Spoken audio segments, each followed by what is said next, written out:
जय मसीह। Silas Thapa Facebook page अनि Silas Thapa YouTube च्यानलमा यहाँहरू सबैजनालाई स्वागत गर्न चाहन्छु।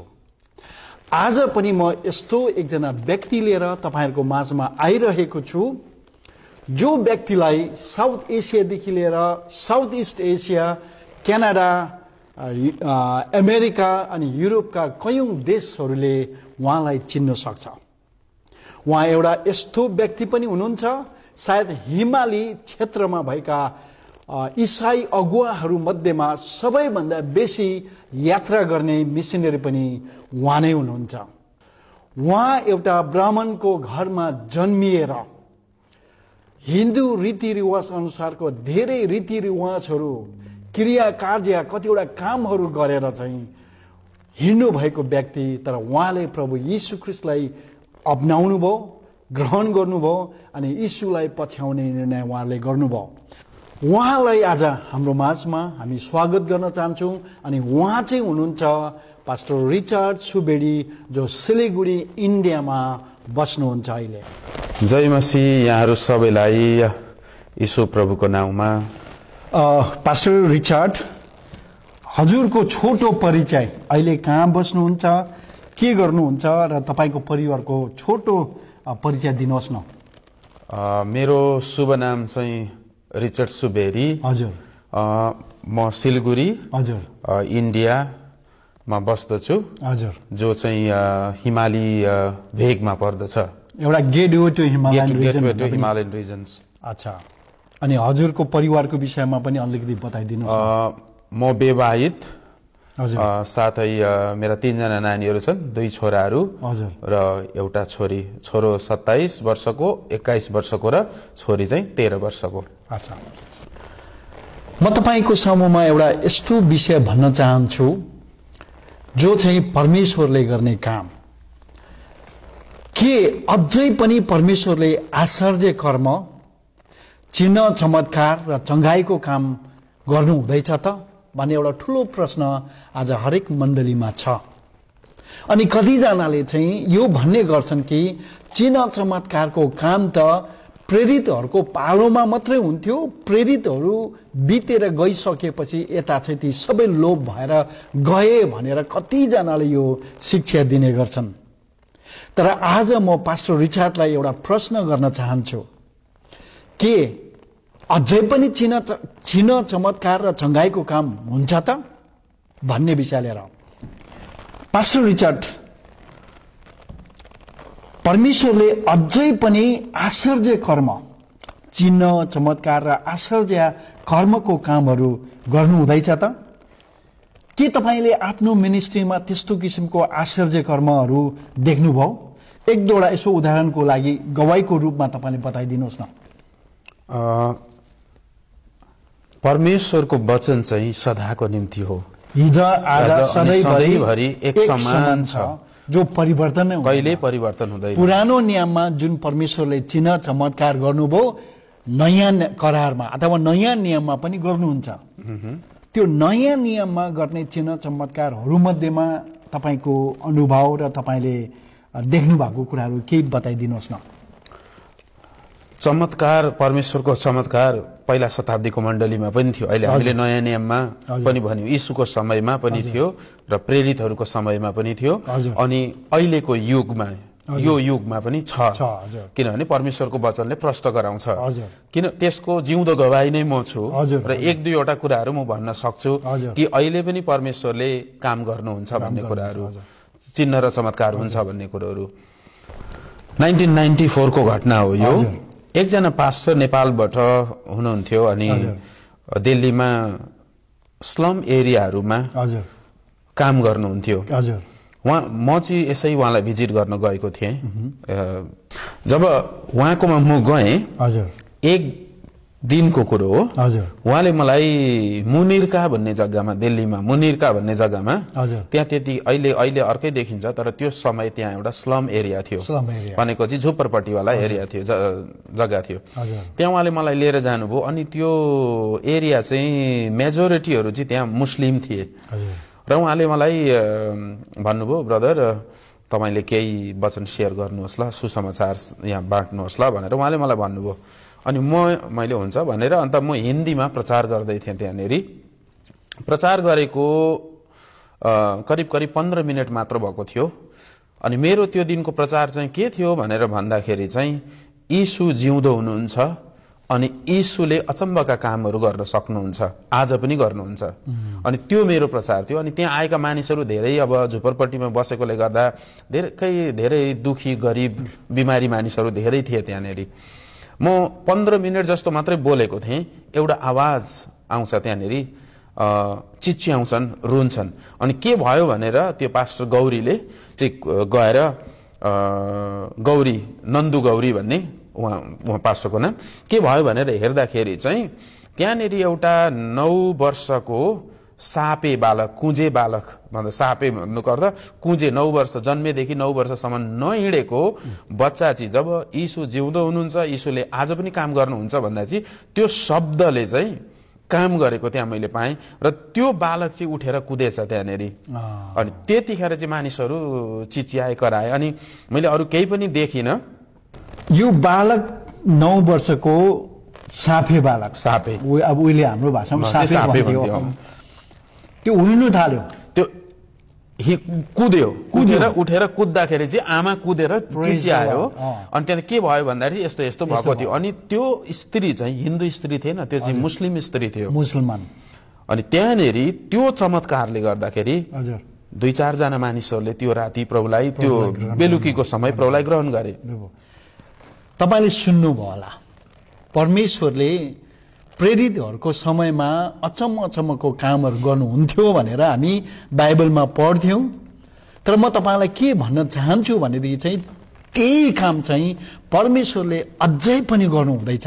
अनि हाम्रो परमेश्वर, मैले मानेको परमेश्वर चाहिँ परिवर्तन हुनु भएको छैन। अझै पनि तपाईको माझमा हामी यस्तो आश्चर्य कर्मको विषयमा लिएर आउँदैछौँ। तपाईले एक समयमा एउटा टी गार्डनमा प्रचार गर्नुहुँदै थियो, चमर्ची या त कहाँनिर, लकीपाडा बानरहाटको छेउ। त्यो घटनालाई अलिकति बताइदिनुहोस् न, त्यो ठाउँ पनि भनिदिनुहोस्, सक्यो भने दिन के छ बार। अब त्यो डेट कति हो त्यो त मैले भुलिसकेँ होइन। म चमर्चीमा बस्थेँ। अनि अर्को एकजना भाइ हुनुहुन्थ्यो, भर्खर प्रभुलाई विश्वास गर्नुभएको थियो। उहाँको नाम चाहिँ प्रकाश तामाङ र उहाँलाई फिलिप पनि भन्थ्यौँ हामी। र उहाँको पनि त्यहाँ बेलुकीखेरि छुट्टी हुन्थ्यो, मतलब 1-2 बजी छुट्टी हुन्थ्यो। म त अब सेवकाई नै गर्थेँ। अनि बेलुका टी गार्डनमा चाहिँ 2 बजीदेखि उता चाहिँ बजार लाग्थ्यो, जसलाई चाहिँ गुदुली बजार भन्थ्यो त्यो दिनमा है। अनि त्यो बजार लागेको ठाउँमा हामी जान्थ्यौँ, गोस्पल ट्र्याक्सहरू बाँड्थ्यौँ अनि सुसमाचार प्रचार गर्थ्यौँ। त्यो समयमा हामी त्यस्तो गर्थ्यौँ। र एक दिनको घटना हो, हामी त्यसरी गइरहँदाखेरि अरू 1-2 जना पास्टरहरू पनि त्यो दिन चाहिँ जाने भए। र त्यो दिनको जग्गा चाहिँ हाम्रो लकीपाडा टी गार्डन थियो। लकीपाडा टी गार्डनको त्यो ग्राउन्डमा बजार फटाकफुटुक आउँदै थियो, लाग्दै थियो, सब्जीको यता चामलहरू, प्याजी, सिंगडा बनाएर यस्तै बेच्ने लाग्दै गर्दाखेरि म चाहिँ उभिएर यीशु बुलाता है भन्ने गीत गायौँ। अनि त्यहाँदेखि म प्रचार गर्दै थिएँ। प्रचार गर्दाखेरि चाहिँ मैले यस्तो एउटा शब्द बोले त्यतिखेर, तपाईले जस्तै पनि अपराध गरेको होस्, जस्तै पनि पाप गरेको होस्, यीशुले चाहिँ क्षमा गर्नुहुन्छ। मैले यति मात्रै भनेको थिएँ। एकजना मानिस पुरा चिच्याउन थाल्यो, परबाट कराउन थाल्यो। अनि त्यो व्यक्तिले भन्न थाल्यो, ओए चुप लाग म तँलाई मार्छु भनेर कराउन थाल्यो। अनि मैले जब त्यो शब्द सुन्दाखेरि चाहिँ त्यो मानिसतिर मेरो दृष्टि गयो। अनि मैले हेर्दाखेरि चाहिँ निकै टाढा थियो र उसले चाहिँ लामो न लामो कत्ती देखाएर, टल्किने कत्ती देखाएर चाहिँ तँलाई मार्छु भन्दै मतिर आउँदै गर्यो। मेरो पालि आँखा बन्द गरेर मैले प्रचार चाहिँ कन्टिन्यू गरि नै राखेँ। अरू मेरा साथीहरू चाहिँ भागेछन्। अनि म प्रचार गर्दाखेरि चाहिँ करिब 4-5 हातको उतापट्टि आएपछि चाहिँ उसले मलाई तलवारले हान्छ। जब तलवारले हान्दाखेरि चाहिँ अहिले पनि मलाई त्यो याद आउँछ, त्यो उसले हानेको तलवार चाहिँ उडेर जान्छ। अनि त्यो तलवार उडेर गएर पर गएर गाडिन्छ। अनि ऊ चाहिँ एकदमै त्यहाँ मूर्छा परेर लड्छ। मैले प्रचार गरि नै राखेँ। प्रचार गरिसके त्यहाँनेरि पनि अचम्मको कामहरू भयो, मानिसहरू रोए, मानिसहरू धेरै जाति भए त्यहाँनेरि। तर सबैभन्दा ठुलो चमत्कार चाहिँ त्यहाँनेरि के भयो भन्दाखेरि चाहिँ प्रचार गरिसकेपछि त्यो मान्छेलाई मैले सोधेँ के भयो त भन्दाखेरि उसले भन्छ त्यतिखेर ऊ चाहिँ पुरै लाचार थियो, उसको पेनमा पनि उसले पुरा पिसाब गरेको थियो। अनि मैले ऊ थररर कामिराखेको थियो। अनि मैले उसलाई सोधेँ के भयो तिमीलाई भन्दाखेरि तिमीले भन्यौ जस्तै पनि अपराध र पापहरू क्षमा हुन्छ भनेर तिमीले भन्यौ, त्यसले चाहिँ मलाई पिरोल्यो, त्यसले चाहिँ मलाई दुखायो। अनि मैले भने किन त, केले गर्दा दुखायो तिमीलाई भन्दाखेरि मैले चाहिँ मान्छेहरू सैकडौं मान्छे मारेको छु, करिब 250 भन्दा माथि मान्छेहरू मारेको रहेछ, हत्यारा रहेछ त्यो मान्छे चाहिँ।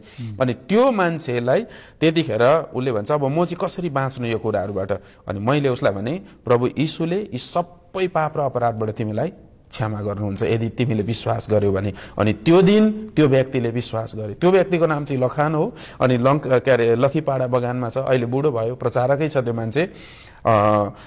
र त्यो दिनदेखि परमेश्वरले उसको जीवनमा अचम्मको काम गर्नुभयो। सायद उसलाई कसैले पनि नचिन्ला, तर त्यो एउटा ठुलो चमत्कार मेरो आँखाको अगाडि म मात्रै होइन अरू साथीहरू पनि आज कतिजना मरेर गए, तर कतिजना पास्टरहरू अहिले पनि जिउँदैछन्, उनीहरूले पनि यो गवाही दिन सक्छन्। आमेन आमेन आमेन। प्रेज द लर्ड। अचम्मको कुरा, परमेश्वरले त्यो आश्चर्य कर्म अझै पनि गर्नुहुन्छ भने अर्को पनि प्रमाण हामीले सुन्यौं। पास्टर रिचर्ड, तपाईलाई म अर्को पनि प्रश्न गर्न चाहन्छु। तपाईँ एउटा के अरे DMM भनेको फुल फर्म चाहिँ discipleship multiplication movement. Discipleship multiplication movement भन्ने एउटा के अरे मिनिस्ट्री अभियान चलाउनु हुन्थ्यो तपाईँले, अहिले पनि चलाउनु हुँदैछ। अनि त्यति बेला केही आसामको एउटा ग्रुप भाइहरूले चाहिँ आएर तपाईँकोमा ट्रेनिङ गरे। तिनीहरू फर्केर गए र यो शिक्षालाई अथवा यो किसिमको मुभमेन्टलाई त्यहाँको चर्चले मानेन। उनीहरूलाई क्रिस्चियन अथवा मण्डलीको रूपमा उनीहरूले ग्रहण गर्नु सकेन। त्यहाँ एउटा घटना घट्यो। एउटा 16 वर्षको छोरीलाई 14 वर्षको छोरीलाई साँपले डस्यो अनि त्यो साँच्चै नै मर्यो। त्यसको विषयमा अलिकति हाम्रो दर्शकहरूलाई बताइदिनुहोस् न। त्यो घटना चाहिँ 2016 को कुन महिना? अगस्टमा घटेको घटना हो त्यो। अनि ती भाइ बहिनीहरू एकदमै भाइहरू साधारण भाइहरू हुन्। ती भाइहरूको नाम मलाई पुरा थाहा छ। कुशल बोरो, राजकुमार बोरो, तुतुल दास, असीम डिसिरा, यी 4 जना भाइहरू। उनीहरू हाम्रो ट्रेनिङमा आए। जुन ट्रेनिङ चाहिँ हामी सिलगढीमा गर्छौं त्यसलाई पाइनियर एकाडेमी भन्छौं हामी। अनि त्यहाँनिर चाहिँ हामी यो कुन तरिकाले आउटरिच गर्ने, कुन तरिकाले चेला बनाउने, अनि प्रभु यीशुले सिकाएको कमान्डमेन्ट्सहरू, प्रभुका 10 आज्ञाहरू जसलाई चाहिँ हामी कमान्डमेन्ट अफ सेन्डिङ भन्छौं, पठाउने 10 आज्ञाहरू भनेर भन्छौं, यी कुराहरू सिकाउँछौं हामीहरू। अनि जब ती भाइहरूले ट्रेनिङ गरे ओरे अनि गए, उनीहरू गइसकेपछि जस्तो ट्रेनिङमा सिकाइएको थियो गएर पास्टरहरूकै अनुमतिमा, उनीहरू ब्याप्टिस्ट चर्चका थिए, पास्टरहरूकै अनुमतिमा गएर उनीहरूले काम गर्न थाले। आउटेजमा जाँदै गर्दाखेरि, काम गर्दै गर्दाखेरि, सुसमाचार सुनाउँदै गर्दाखेरि चाहिँ परमेश्वरले उनीहरूलाई 7 जनाको मेम्बर भएको परिवार दिनुभयो। उनीहरूले प्रभुलाई विश्वास गरे। अनि उनीहरूले जस्तो ट्रेनिङमा सिकाएको थियो, विश्वास गर्ने मानिसलाई बप्तिस्मा दिनुपर्छ, पर्खिरहनु पर्दैन बप्तिस्मा दिनुको निम्ति, विश्वास गरिसकेपछि उसलाई बप्तिस्मा दिँदा हुन्छ भन्ने कुरो जो सिकाएको कुरो उनीहरूले त्यही कुरो गर्न चाहे। तर पास्टरहरूलाई आदर गर्दै उनीहरूले पास्टरहरूलाई त्यो कुरो एप्रोच गरेको हुन्छ। यी व्यक्तिहरू तयारी भए बप्तिस्मा दिनुहोस् भनेर भन्दाखेरि अब एउटा संस्थागत भएका पास्टर भएको कारणले गर्दा ती पास्टरले भन्छन् म अहिले दिदिन बप्तिस्मा, समय लाग्छ, अनि हाम्रो संस्थाबाट कोही आउनुपर्छ अनि बप्तिस्मा दिन्छन्, केही समय पर्खिनु भनेर उनीहरू पास्टरले ती भाइहरूलाई भन्छन्। अनि भाइहरूले हुन्छ भनेर मानिलिन्छन्। तर ती व्यक्तिहरू, ती विश्वासीहरू चाहिँ भन्छन् तपाईले जसरी हामीलाई सिकाउनु भयो त्यो सत्य हामीले बुझ्यौं, अब बप्तिस्मा हामीलाई दिनुहोस् भनेर उनीहरूले माग्दाखेरि चाहिँ पास्टरलाई भन्दाखेरि पास्टरले दिनुहुन्न। अब के गर्ने, उनीहरूलाई साह्रो पर्यो। अनि अन्तिममा उनीहरूले ती 7 जनाको मेम्बर भएको परिवारमा बप्तिस्मा दिन्छन्। ती 4 भाइहरूले आफै दिन्छन्। दिइसकेपछि चाहिँ मण्डलीले उनीहरूलाई बहिष्कृत गर्छ ती 4 भाइहरूलाई, अनि उनीहरू मण्डलीबाट बाहिर हुन्छन्। अनि 1 हप्ता पछिको घटना यो चाहिँ त्यो आमा र त्यो छोरी चाहिँ खेतमा गएका हुन्छन्। ती भाइहरूले त्यो 7 जनाको परिवारलाई बप्तिस्मा दिइसकेपछि उहाँहरू ब्याप्टिस्ट चर्चबाट चाहिँ बहिष्कृत भए। अनि त्यस पश्चात के भयो? जब उनीहरू निस्किसकेपछि 1 हप्ता पछाडिको घटना हो यो। त्यो आमा र छोरीजी खेतमा काम गर्नु गएका थिए। अब खेतमा काम गर्दै गर्दाखेरि उनीहरूलाई थाहा भएनछ त्यो छोरीलाई चाहिँ सापले ठुङ्गेछ। 1 घण्टा करिबको बादमा चाहिँ छोरीको पुरा खुट्टा सुन्निएछ। हेर्दाखेरि पुरा खुट्टा पुरा सुन्निएको, छोरी पनि एकदमै हरियो भएर आयो। त्यहाँदेखि उसले आत्तिएर सबैलाई बोलाएछ। बोलाउँदाखेरि सबैजना आए। पुरा खुट्टा सुन्यो, केही गरे, उनीहरूले उपाय गर्नु खोजे, केही उपाय भएन। अन्तिममा उनीहरूले एउटा मारुति भ्यान ल्याएर अनि त्यहाँबाट धेरै टाढा, गुवाहाटी हस्पिटल चाहिँ धेरै टाढा, 3-4 घण्टाको बाटो, अनि उनीहरूले गाडीमा लगाएर गुवाहाटी हस्पिटलमा ल्याउँदै बाटोमै नानी मर्यो। नानी मरेपछि र पनि आमाको मन नमान्दाखेरि चाहिँ हस्पिटलमा ल्याउँदाखेरि, इमर्जेन्सीमा ल्याउँदा चाहिँ नानी मरिसक्यो भन्दाखेरि फेरि उनीहरूले बाध्यता भएर फर्काएर लानु पर्यो। फर्काएर लगेपछि चाहिँ अब दफनाउनु पर्ने कुराहरू आए। दफनाउनुको लागि चाहिँ यो घटनालाई लिएर ती भाइहरू पास्टरहरूकोमा एप्रोच गरे। पास्टरकोमा एप्रोच गर्दाखेरि चाहिँ पास्टरले भने, सबै अरू चर्चका पास्टरले पनि भने, हामी चाहिँ यसमा जिम्मेवारी छैनौँ, अब यो तिमीहरूले गरेको तिमीहरू नै ल्याऊ। अब त्यो मरेको त दिन गइहाल्यो, भोलिपल्ट पनि दिनभरि गयो। पर्सिपल्ट 12-1 बजीको घटना हो यो चाहिँ, करिब 1 बजीको घटना। अब तपाईलाई डिस्टर्ब गर्दाखेरि त्यो गाउँमा मरिसकेपछि अब त्यहाँ क्रिस्चियनहरू मात्रै थिएन, तर गैर इसाईहरू पनि त्यो गाउँमा थियो। त्यो समाजले चाहिँ कस्तो किसिमको दबाउ गर्यो त त्यहाँ? प्रायः त्यो गाउँ चाहिँ इसाईको गाउँ होइन, त्यो चाहिँ अइसाईहरूको गाउँ हो। इसाईको गाउँ चाहिँ अलिकति टाढा, त्यो चाहिँ ओखोमिया गाउँ हो र कछाडी गाउँ। कछाडीहरू बस्छन् अनि ओखोमिया भनेको चाहिँ आसामिसहरू बस्छन् त्यो गाउँमा चाहिँ। अनि उनीहरूले भन्नु थाले, यो के तमासा हो तिमीहरूको? 2 दिन भइसक्यो लास, तिमीहरू दफनाउनु छैन, केही गर्नु छैन, किन यसो गरेको? अनि किन पर्खिराखेको? किनभने अब त्यहाँ उनीहरू अडियन थिएनन्। एउटा कुरो, उनीहरूले अनुमति पाएको थिएन, त्यो दफनाउने अनुमति पाएको थिएन। पास्टरहरूलाई उनीहरूले एप्रोच गरे, कुनै पास्टरहरूले मानेनन्, सहायता गरेनन्। उनीहरू अब यस्तो अवस्थामा पुगे कि अब के गरौँ? There was no other way, there was no other option. उनीहरू चाहिँ भनौँ भने चाहिँ डेड एन्डमा पुग्यो। अब यहाँ अमेरिकाको भाषा भने चाहिँ डेड एन्ड भनेको उता जाने ठाउँै छैन। अब के गर्ने अवस्थामा पुग्दाखेरि चाहिँ उनीहरूले हामीलाई सिलगढीतिर फोनहरू गरे, के गरे। हाम्रो त्यतिखेर त म पनि थिइनँ त्यहाँनेरि होइन, अनि अरूसँग पनि उनीहरूको कन्ट्याक्ट हुन सकेन। अनि अन्तमा अब उनीहरूले के गर्ने त्यस्तो अवस्थामा चाहिँ ती 4 जना भाइहरूले चाहिँ हात पक्रेछन्। अन्तिम विकल्प अब के गर्नुपर्ने उनीहरूले यसरी भनेछन्, प्रभु यीशु। अरू मान्छेहरू पुरा हेरिरहेका थिए, रमिता थियो, अरू मान्छेले हेरिराखेका थिए, भिड थियो। तिनीहरूले 4 जनाले चाहिँ हात पक्रेर यसरी प्रार्थना गरेछन्, प्रभु यीशु, जुन ट्रेनिङमा, DMM को ट्रेनिङमा हामीले सिकेका थियौं, तिमीहरूले मुर्दाहरूलाई जिउँदो बनाउँछौ भनेर, त्यो कुरो तपाईले गर्नुहोस् यहाँ भनेर मात्रै सबैजना मानिसहरू चिच्याउन थाले। त्यो किन चिच्याएका थिए भन्दाखेरि चाहिँ त्यो 14 वर्षको त्यो छोरी डेड बडी जो राखेको सुताको थियो, त्यो डेड बडी चाहिँ जुरुक्कै उठेछ। अरूले चाहिँ सोच्यो अब यो चाहिँ भूत भनेर सबै कुद्न थाले मान्छेहरू हैन। त्यहाँदेखि त्यहाँ अचम्म भयो। अनि यदिसम्म कि त्यो छोरीको जुन खुट्टामा जो ठुङेको थियो सापले, त्यो दाग पनि थिएन, त्यो ठुङेको दाग पनि थिएन। मरिसकेको लास कति दिन मरेको? 2.5 दिन। 2.5 दिन 2.5 days मरिसकेको। अहिलेको हाम्रो वैज्ञानिक भाषामा भन्नु भने किन सडिसकेको, 2 दिनमा त निकै सडिसकेको हुन्छ, गनाउनु थालेको थियो। अगस्त महिनाको कुरा। अनि आसामको क्लाइमेटमा मरिसकेको मान्छे चाहिँ ती भाइहरूले त्यो प्रार्थना गरे।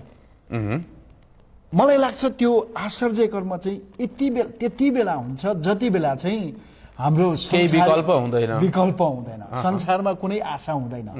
अनि जब हामी कहिलेकाहीँ हाम्रो जिन्दगीमा चाहिँ एउटा कुनै किसिमको विकल्प हुँदैन, ठाउँ हुँदैन, अगाडि बढ्ने ठाउँै हुँदैन, त्यति बेला चाहिँ परमेश्वरले आश्चर्य काम गर्नुहुन्छ। अनि त्यहाँदेखि के भयो? जब त्यो भयो सबैजना मानिसहरू हताश भए, कुद्न थाले। त्यहाँदेखि ती भाइहरूले उठेर प्रचार गर्छन् त्यहाँनेरि प्रभु यीशु चाहिँ जिउँदो हुनुहुन्छ, यो काम चाहिँ प्रभु यीशुले गरेको। अनि त्यसको पछाडि सबैजना मण्डलीहरूमा पनि थाहा भयो, मण्डलीका अरू पास्टरहरूले पनि उनीहरूलाई एक्सेप्ट गरे, साथ दिए त्यतिखेर। अनि त्यो गाउँमा ब्राह्मण, आसामिज ब्राह्मणहरूले प्रभुलाई ग्रहण गरे। अनि अहिले त्यहाँनेरि त्यो जग्गामा, अनि त्यो जग्गा छोडेर अरू त्यसको आसपासको 3वटा ठाउँमा गरेर 4वटा जग्गामा मण्डली खडा भएको छ। Praise the Lord, amen. Wonderful testimony. एकदमै यो आश्चर्य कर्मको गवाई सुन्नु पाउँदाखेरि हामी एकदमै आशिषित हुन्छौँ। अनि यसबाट हामी के देख्न सक्छौँ भनेदेखि चाहिँ परमेश्वर अझै पनि चङ्गाईको परमेश्वर हुनुहुन्छ। अनि विश्वास गर्नेहरूको निम्ति सबै कुरा सम्भव छ भनेर बाइबलले भन्छ नि। यस्तै परिस्थितिमा चाहिँ परमेश्वरले आश्चर्य काम गर्नुहुन्छ। सायद तपाईँ त्यो परिस्थितिमा हुनुहुन्छ होला, सायद तपाईँको निम्ति अघि बढ्ने ठाउँ छैन, तपाईको चारैतिरको ढोका बन्द भएको छ, तपाईको निम्ति अरू केही पनि विकल्प छैन भनेदेखि चाहिँ you are about to see the miracles of God. तपाईँ चाहिँ परमेश्वरको आश्चर्य कर्मलाई देख्नै लाग्नु भएको छ। तपाईँ अडिरहनुहोस् विश्वासमा, परमेश्वरले तपाईँको जीवनमा काम गर्नुहुन्छ। पास्टर रिचार्ड, धेरै धन्यवाद। तपाईले यस्तो गवाईहरू, यस्तो आश्चर्य कर्मको कुराहरू हाम्रो माझमा है हाम्रो दर्शकहरूलाई तपाईँले सुनाइदिनु भयो। मलाई विश्वास छ उहाँहरू धेरै आशिषित हुनुभएको छ। आउँदो दिनहरूमा पनि हामी यस्तो किसिमको आश्चर्य कर्मको गवाईहरू लिएर हामी पक्का पनि यो सिलास थापा युट्युब च्यानलमा र सिलास थापा फेसबुक पेजमा आउनेछौँ। अन्तमा हामी यहाँबाट जाँदै गर्दाखेरि तपाईँको केही हाम्रो दर्शकहरूलाई केही बताइदिनुहुन्छ कि? परमेश्वरलाई धन्यवाद होस्, यी सबै कुराहरूबाट परमेश्वरलाई महिमा मिलोस्। यी सबै कुराहरू गर्ने मानिस होइन, यी सबै कुराहरू गर्ने चाहिँ परमेश्वरको पुत्र यीशु ख्रीष्ट हुनुहुन्छ, जसले पवित्र आत्माको शक्तिमा यी कामहरू गर्नुहुन्छ। किनभने बाइबलमा यस्तो एउटा कुराहरू भनिएको छ, परमेश्वर पिताले मलाई पवित्र आत्माले अभिषेक गर्नुभयो ताकि गरिबहरूलाई सुसमाचार सुनाउनुको निम्ति। यो सुसमाचार चाहिँ गरिबहरूको लागि हो। यो सुसमाचारमा चाहिँ सामर्थ छ। अनि परमेश्वरको सुसमाचारमा चाहिँ परिवर्तनको सामर्थ छ। त्यो परिवर्तन चाहिँ के हो भने पाप र मृत्युबाट परिवर्तन भएर जीवनमा सर्नु। धन्यवाद। प्रभु यीशुमा विश्वास गर्दा पाइने कुराहरू चाहिँ यी नै हुन्। बिदा हुनुभन्दा अगाडि हजुरहरूलाई पनि म के अनुरोध गर्न चाहन्छु भनेदेखि यदि तपाईँले आजसम्म प्रभु यीशु ख्रीष्टलाई व्यक्तिगत रूपमा चिन्नु भएको छैन, जान्नु भएको छैन, ग्रहण गर्नु भएको छैन भनेदेखि म तपाईँलाई के भन्न चाहन्छु भने चाहिँ जुन सत्यले पास्टर रिचार्ड सुवेदीलाई छुटकारा दिए, जुन सत्यले उहाँलाई बाटो देखाए, जुन सत्यले उहाँको शरीरमा भएको 17 वर्षसम्म सहनु भएको मुटुको रोगबाट उहाँले चङ्गाई पाए, त्यो काम तपाईको जीवनमा पनि परमेश्वरले गर्नु सक्नुहुन्छ। केवल तपाईले आफ्नो हृदय खोलेर उहाँलाई ग्रहण गर्नुहोस्, विश्वास गर्नुहोस्, तपाईको जीवनमा पनि परमेश्वरले त्यो आश्चर्य कर्म निश्चय पनि गर्नुहुन्छ। मेरो जीवनमा पनि गर्नुभएको छ। अनि लाखौं नभनौं करोडौं मानिसहरूको जीवनमा त्यो आश्चर्य कर्म गरिएको छ। यदि करोडौंको जीवनमा त्यो आश्चर्य कर्म परमेश्वरले गर्नु भएको छ भने निश्चय पनि तपाईको जीवनमा पनि त्यो आश्चर्य कर्म गर्नुहुनेछ। केवल विश्वास मात्र गर्नुहोस्। धन्यवाद यो भिडियो हेरिदिनु भएको लागि। मलाई विश्वास छ यसबाट तपाईले पक्का पनि केही कुरा पाउनुभयो, आशिषलाई तपाईले लिनुभयो भनिकन म विश्वास गर्छु। धन्यवाद। जय मसीह।